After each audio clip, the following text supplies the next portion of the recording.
George R. Martin. Rien que le nom, ça évoque tout de suite des dragons, des trahisons, bref, l'un des plus gros phénomènes culturels de notre temps. Mais qui se cache vraiment derrière l'architecte de Westeros? Allez, on met de côté le trône de fer un petit instant et on va plonger dans le parcours assez fou de l'homme qui l'a créé. Bon, on l'appelle souvent le Tolkien américain. C'est pas rien comme surnom. C'est un peu comme si on comparait un groupe de rock aux Beatles. Ça montre à quel point il a complètement chamboulé les codes de la fantasy. Et son influence, elle est tellement énorme que le magazine Time, en 2011, l'a carrément mis dans sa liste des personnes les plus influentes du monde.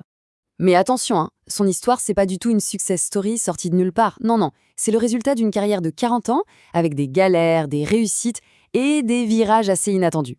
Alors la question c'est, comment a-t-il fait pour passer de l'ombre à cette célébrité mondiale?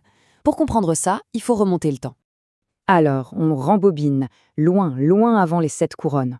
On se retrouve à Bayonne, dans le New Jersey. Le jeune George Raymond Richard Martin, il grandit dans une famille modeste. Son père est docker. Et son échappatoire, son premier voyage dans l'imaginaire, eh bien c'était les comics. Surtout les super-héros de chez Marvel. Et tenez-vous bien, sa toute première récompense, ce n'était pas pour un de ses romans, non, c'était en 1966 pour une fanfiction. Oui, une fanfiction. Il a gagné le prix Aline. C'est fou, non?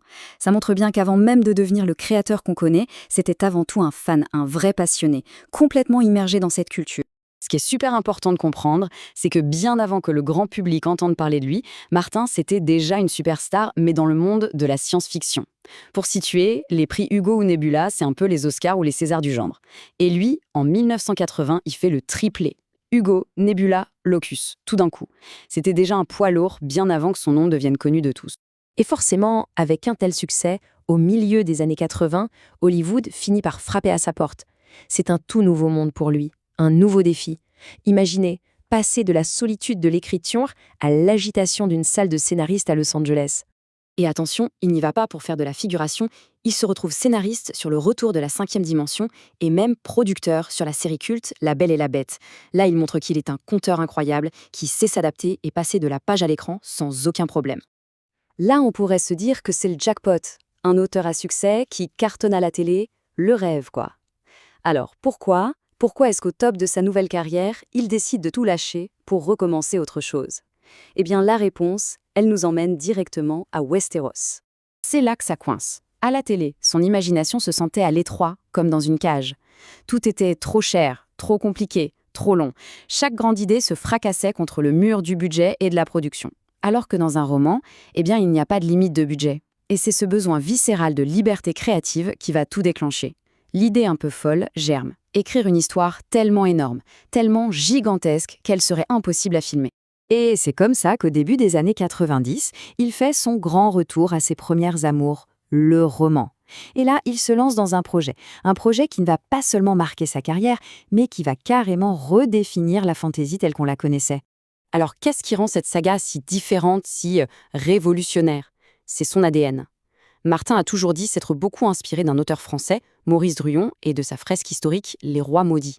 Et de là, il a créé un monde vraiment sombre, cynique, où les personnages ne sont ni tout blancs, ni tout noirs. Ils sont gris. On oublie les gentils contre les méchants. Ici, tout le monde a ses propres motivations, et surtout personne, absolument personne, n'est en sécurité. Le premier livre sort en 1996. Et après ça, jetez un œil aux dates, on a 5 ans d'attente entre 2 livres, puis 6 ans. C'est devenu un running gag chez les fans, cette attente interminable. Mais c'est aussi ça qui a construit la légende de la saga et qui a créé une communauté de lecteurs ultra passionnés et, disons-le, très très passionnés. Et puis, arrive 2007, l'année charnière, l'année où tout bascule. C'est là que HBO, la chaîne la plus en vue aux États-Unis, achète les droits d'adaptation. L'ironie de l'histoire est juste parfaite. Son histoire infilmable, celle qu'il avait écrite justement pour s'échapper des contraintes de la télé, eh bien, elle allait devenir le plus grand succès de la télévision des années 2010.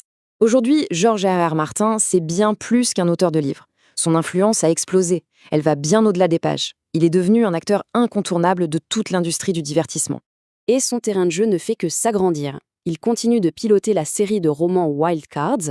Il a participé à la création de l'univers du jeu vidéo Elden Ring, un succès planétaire. Il travaille sur de nouvelles séries pour HBO.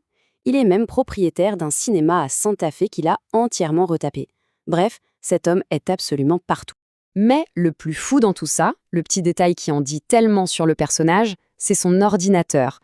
Pour écrire ces mondes si complexes et modernes, il n'utilise pas un Mac dernier cri. Non, il écrit sur une antiquité, un vieil ordinateur qui tourne sous MS-DOS avec un logiciel qui s'appelle WordStar. Et la raison est juste brillante. Comme ça, pas d'internet, pas de notification, pas de distraction. Il n'y a que lui, son écran et l'histoire. C'est tout. Donc, de la petite fanfiction écrite quand il était ado jusqu'à la saga qui a changé la face de la fantaisie, le parcours donne le vertige. Son héritage est déjà immense, c'est certain. Mais la vraie grande question, celle que des millions de lecteurs se posent encore et toujours, eh bien elle reste sans réponse. Quel sera le point final de cette œuvre monumentale ? Quel sera le tout dernier mot de l'homme qui a construit le trône ?